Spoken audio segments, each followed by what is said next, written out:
Today we're going to be doing a Tectonic Overland Sprinter B-pillar mount for the Lagoon table system.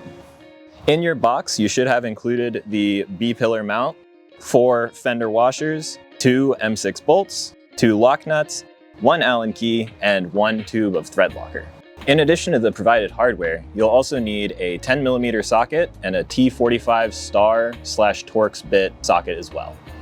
As a general overview, what we'll be doing today is we'll have to remove the factory D-ring, and then we will be accessing the side panel underneath the seat base.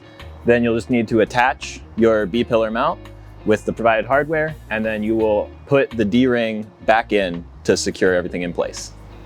All right, so right here we have the factory D-ring. Most sprinters come equipped with them. If yours does not, then you can actually contact us to get a bolt to fit this spot right here.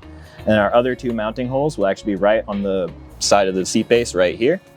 So first things first, we're going to take off this D-ring. Make sure you keep all of the hardware that comes with it, as you will need some parts of it to make sure that the spacing on the D-ring stays consistent. Step 2 is going to be locating and removing your side access panel on your seat base. If you're on the passenger side, then you shouldn't have any issues going forward. If you are on the driver's side, there is a factory fuse panel that you will have to unscrew in order to be able to access the inside of the seat base. Here on the driver's side, as you can see, there is this factory fuse panel.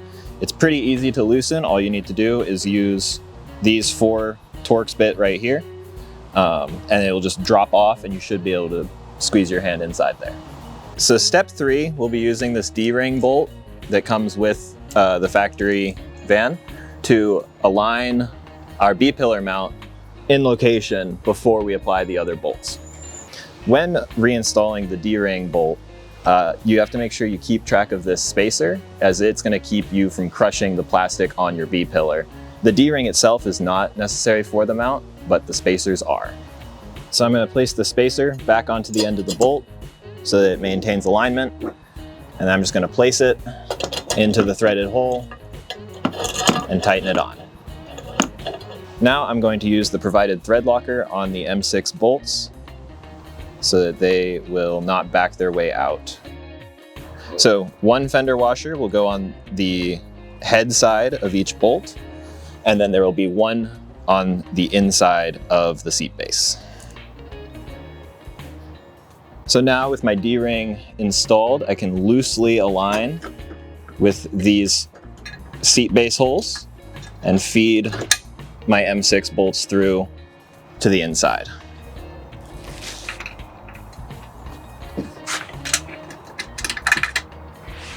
So now I'm going to be placing the other 2 fender washers and the M6 nuts onto the inside of the seat base.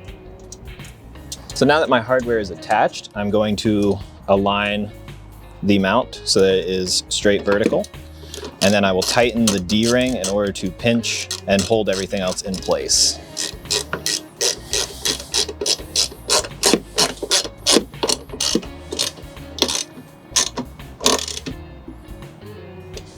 So now I'm going to use my M10 socket wrench and my M4 Allen key to tighten down the bolts.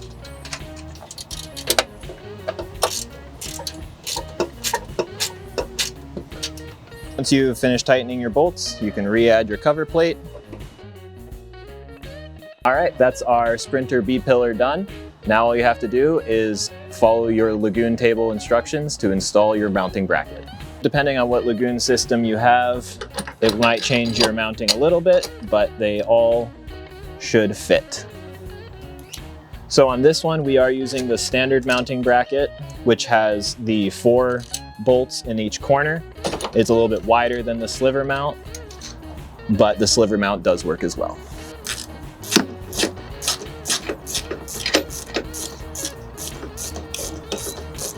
So Lagoon table also sends these little covers that go on the bolt heads.